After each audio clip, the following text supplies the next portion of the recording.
I always longed for the simplicity of an ordinary family. Growing up in foster care, I was familiar with the feeling of being alone in the world. I had foster parents as a child, but no blood ties. What I truly yearned for was a family of my own, the perfect family with a loving husband, adorable children, and me. So when a kind-hearted man proposed to me, I was overjoyed. With this man, I thought I could finally build that ordinary family I'd always dreamed of. However, in believing so, I was the world's biggest fool. My husband, George, callously ordered me around after I came home from a long day at work. "Hannah, make dinner now. Mom and Emily are starving," he'd say barely 2 seconds after I walked in the door. George, my mother-in-law, my sister-in-law, none of them ever thought of cooking. My name is Hannah, and I found myself stuck with this terrible family. At 29, I worked for a large corporation where George was also employed. We met at the same company.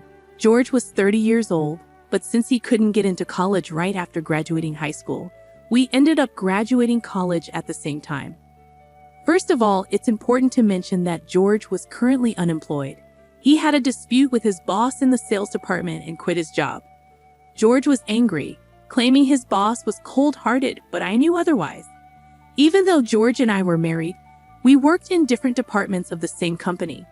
I worked in the general affairs department, handling office work. My dedication and hard work were trusted and respected by my colleagues. During this time, the sales department manager, where George worked, came to me for advice. Nervously, I asked him what the matter was. He tiredly opened his mouth and explained that George had suddenly handed in his resignation that day. Shocked and confused, I had no idea this was happening. The manager explained the situation to me. George would casually leave work, even if his tasks weren't finished, and he'd dump his overtime work on his colleagues. When confronted, he would lash out in anger, claiming that we shared housework since we both worked. He also insisted on leaving work on time, citing concerns for his mother and sister's well-being.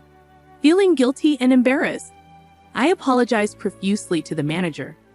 However, he reassured me that it wasn't my fault.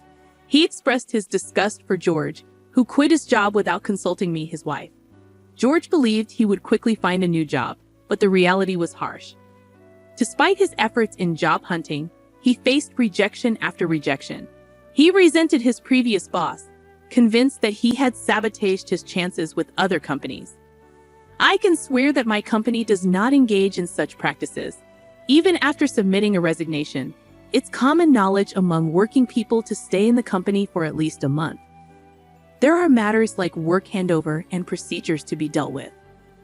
However, George slammed his resignation letter onto the manager's desk and went home the same day.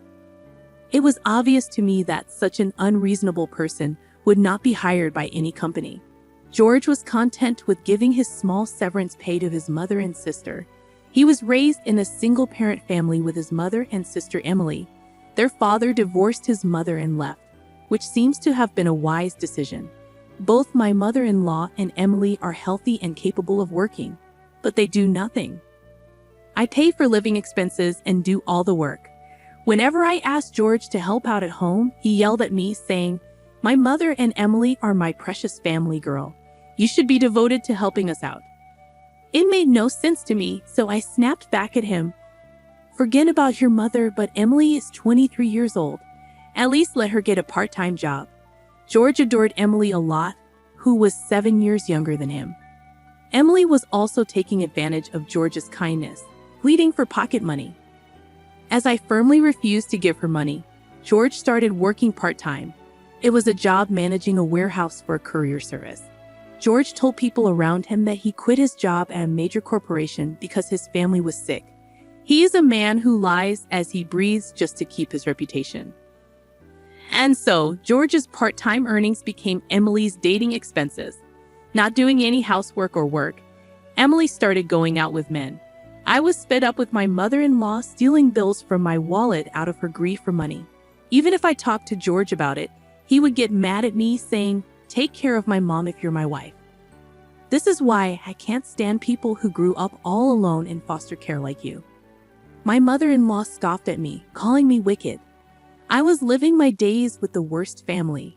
But one day, an encounter that changed my depressing daily life arrived.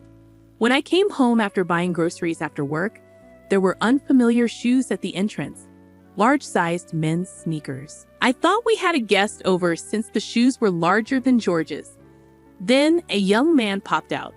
He was tall, had a handsome face, and his hair was light brown. When I thought Emily had brought her boyfriend, the man apologized, saying, "I'm sorry. I was in the words of dating Emily, but I'll take it back." Contrary to his frivolous appearance, his tone was polite, a wise young man making sound judgments. I spontaneously asked the young man who was about to leave with his sneakers on, "What's your name?" "I'm Emily's sister-in-law, Hannah," I introduced myself. The young man looked up and smiled a little. He looked like a player, but he had a smart expression. After he finished putting on his sneakers, he introduced himself. "I'm James. I work as a bartender." According to him, Emily confessed to him, and he was about to accept, but he declined. The reason was that Emily showed her true nature and spilled everything because of alcohol. "All my money is from George's part-time job. My sister-in-law is stingy and ugly. She makes me work and do housework." James deeply regretted that he was inexperienced and couldn't spot a good woman because of that. But he's a kind-hearted person who couldn't leave drunk Emily alone and sent her home. Moreover, James paid for the taxi fare. Just at such times, both George and my mother-in-law were not at home. So James got our house key from Emily, who was wasted, and carried her to our living room. I couldn't just leave her at the entrance. "I swear I didn't steal anything, ma'am," he pleaded. He seemed to be studying at a vocational school during the day and working as an apprentice bartender at night. Emily had called him out after school, claiming to work at a clothing store. James didn't see through Emily's lies until the last moment. Despite his flashy light brown hair, he was a serious and sincere young man. His natural hair color, a mix, matched the flashy appearance. "This is the business card for the bar I work at. Sorry for the trouble. He's running late, but he said he's ready to work now," he explained. "Thank you for bringing Emily home." "Have a great shift," I replied, smiling as James left. Normally, I would report a young man who was at home without permission and had a connection with Emily. But I intuitively thought that James was a trustworthy person with good nature. It was a silver lining that he hadn't been deceived by Emily. When I entered the living room, Emily was indeed drunk and asleep. Annoyance aside, to avoid dealing with a potential cold, I covered her with a blanket. Suddenly, Emily woke up and opened her mouth, unable to pronounce her words exactly. "Hey, where's James?" "My boyfriend with the brown hair, so handsome," she mumbled, checking her phone. James had verbally told her he couldn't date her, but it was in vain. Emily was too drunk to understand James's intentions. Cleverly, James had politely declined through a text. Emily had no recollection of revealing her true nature. She cried and grew angry, feeling like James had abandoned her. "What's wrong with me? I've been deceived," Emily wailed, oblivious to her own deception. Ignoring the commotion, I started cooking dinner. When George and my mother-in-law came home and heard Emily's side of the story, George became furious. "Did he mess with you, Emily? Where does he work? I'll punch him for you. We're going to demand damages." Indeed, poor Emily was foolish and pitiful, completely due to her own resentment.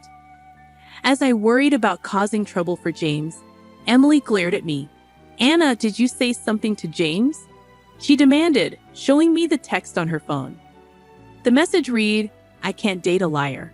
Emily had drunkenly revealed everything but thought I was the one who tattled. George and my mother-in-law also confronted me. So I explained the truth of my encounter with James at the entrance. He was trying to take care of Emily and was about to leave the house when we ran into each other. That's all, I asserted, making it clear that I hadn't said anything unnecessary to him. George clicked his tongue and turned his face away from me. "Emily, let's eat sushi today. It's premium sushi," he declared, deciding to order sushi delivery on his own and indulging with my mother-in-law and Emily, all on my tab, without touching any of the dinner. As I sat alone, eating the dinner I had prepared, The laughter of the three of them echoed through the house. Eating sushi as a family is the best. It makes up for the usual terrible cooking, George remarked between bites. Really, it's so delicious it compensates for the usual bad food. My mother-in-law chimed in, joining the laughter. Agreeing with them, George laughed along, enduring their mockery. But amidst their joviality, I felt an overwhelming sense of emptiness. Is this the family I had yearned for when I got married? How foolish I had been.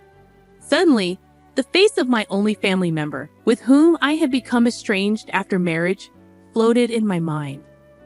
For some reason, I recalled James's kind smile and felt a pang of longing. Several days later, a turning point arrived while I was cleaning the house on my day off. George brought me a bank book. Seeing the deposit notification, panic surged within me. The bank book recorded the savings I had carefully accumulated before our marriage. With a triumphant look, George handed me the cash card. I'm giving the $100,000 you saved to my parents and sister. If you refuse, we divorce, he declared. This was the money I had been saving for our future child's expenses. I had hoped that having a child would change things, that George might distance himself from his mother and Emily. But George crushed those dreams, saying, I care about my mother and sister more than our kid. Do as you like. Realizing that building a happy and ordinary family with George was impossible, I showed him the divorce papers I had prepared. If you accept this, we're getting a divorce. It's over between us, I stated firmly. With joy, George filled in the necessary information on the divorce papers and handed them back. Ignoring his elation over the $100,000, I packed my bags and left the house, submitting the divorce papers, which got registered without a hitch. Returning to my adoptive father's house, I called him. Hannah, come back to your family home, he said. I, who had rebelled against my adoptive father since adolescence, felt tears welling up. Despite our strained relationship, my adoptive father forgave me, even though I had been ungrateful. Living quietly at home, memories from my childhood flooded back. I remembered being taken from the orphanage to my adoptive father's house. At that time, I had an adoptive mother who loved me as if I were her own daughter, but she passed away from illness. During my junior high school days, I began rebelling against my adoptive father. His frequent absences due to work left me feeling lonely. But upon reflection, I realized that both my adoptive father and late adoptive mother had cared for me deeply. Fixated on the idea of a normal family, I had overlooked the love of those closest to me. Now divorced, I felt a huge burden lifted off my shoulders. With this weight off, I threw myself into my work. It was during this time that I ran into James again. As I was leaving work one day, I bumped into the sales department manager in the elevator hall. Good job today. I greeted him, to which he kindly responded, You've been through a lot. You look better than before, and I'm so happy for you. He sincerely praised me for holding up well after my divorce. As I bowed and entered the elevator, the manager's tone turned serious. There's a bar that's been talked about in the sales department, he mentioned. I want to go, but it's a bit too fancy for an old man like me. Despite being married with children in high school, he expressed curiosity about the place. What kind of place is it? A cafe or something? He wondered aloud. He then humbly asked me to accompany him. Knowing the manager's sincerity, I agreed to accompany him to the bar. The bar, recommended by the manager's colleagues, turned out to be a hidden gem in the basement. Don't be nervous, the manager reassured me as he opened the door to the shop. Inside, the decor was chic, appealing to younger crowds.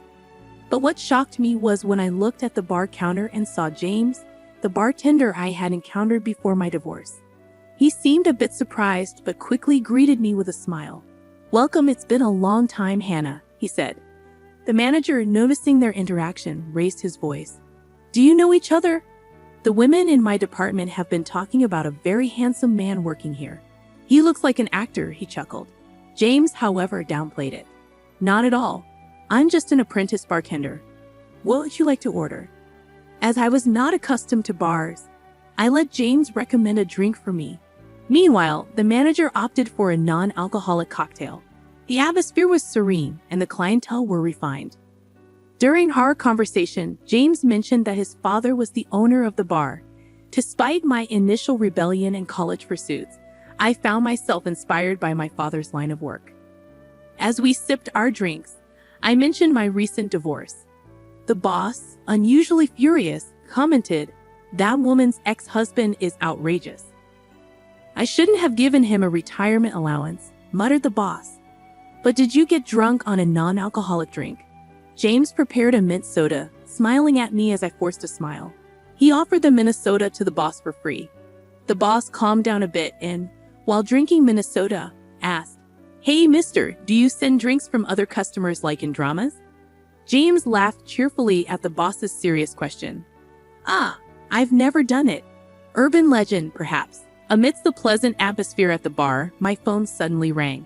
I was about to step outside, but James assured me it was okay to answer the call here. Upon confirming it was George, my ex-husband whom I had divorced, I was annoyed by the interruption of the fun gathering, but I answered due to the persistent calls. Before I could inquire about the purpose of the call, George complained loudly, "I can't withdraw money. Your balance is zero." Of course, that's after I transferred the deposit to another account. Would anyone keep a passbook with $100,000 deposit in a house where those three greedy people live? I retorted. The passbook George stole from me was a dummy. The real one was carefully hidden by me. That's how I still had the $100,000. When I informed him, George was dumbfounded. Meanwhile, my former mother-in-law and Emily were overseas, living luxuriously. They gambled, and as their funds started to run out, they attempted to dip into my $100,000. However, they couldn't withdraw the money and were distressed enough to call me. George threatened me to send all my assets immediately. I refused and handed over the dummy passbook obediently. I also relinquished the house in the property division, coldly declaring that I no longer knew anything about it. Meanwhile, James asked me to lend him my phone. In front of me and the boss, he ruthlessly demanded, "George, there is a tab of $3,000 for your sister's drinks. I'm sorry, but please pay." After saying only that, James returned my phone to me. "So work hard for your beloved mother and sister, big brother," I said as George cried for help. But I hung up the call. Apologizing for the fuss, James offered me a cocktail with a smile. "It's on me. An Andrew ginger ale for the boss. Let's toast to the refreshing turn of events. James, the boss." And I toasted to George's miserable fate. From then on, George truly fell into a hell of debt. When he was at a loss in a hotel overseas, a kind gentleman approached him. The gentleman, a precedent in finance, offered to lend him money if George was in trouble. George, not direly in need of money, jumped at it without considering the interest. As a result, his debt ballooned to $500,000, and he was in a crisis. The kind gentleman even prepared a job for him to repay the loan. Now, it seems George is working on a fishing boat, and nobody knows where he is. Emily and my mother-in-law had an obligation to repay. Working from morning till night except for sleeping, they sold their house and now live in a small apartment. I was going about my usual routine at my parents' home when, unusually, my foster father was also present. As we chatted, he remarked, "You're well prepared," pitching my ex-husband to the deep end, referring to the individual who lent money to George, effectively sending him into a financial trap. My foster father was a prominent figure in the financial industry, well connected in various fields. George was on a family trip abroad with the proceeds from selling all of my jewelry, which he couldn't have afforded with just his part-time job salary.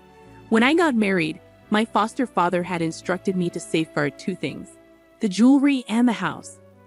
"I'm always amazed at your audacity, Dad," I quipped. My foster father had connections with the precious metal buyer that George utilized. He knew that George, who sold my jewelry, was going overseas.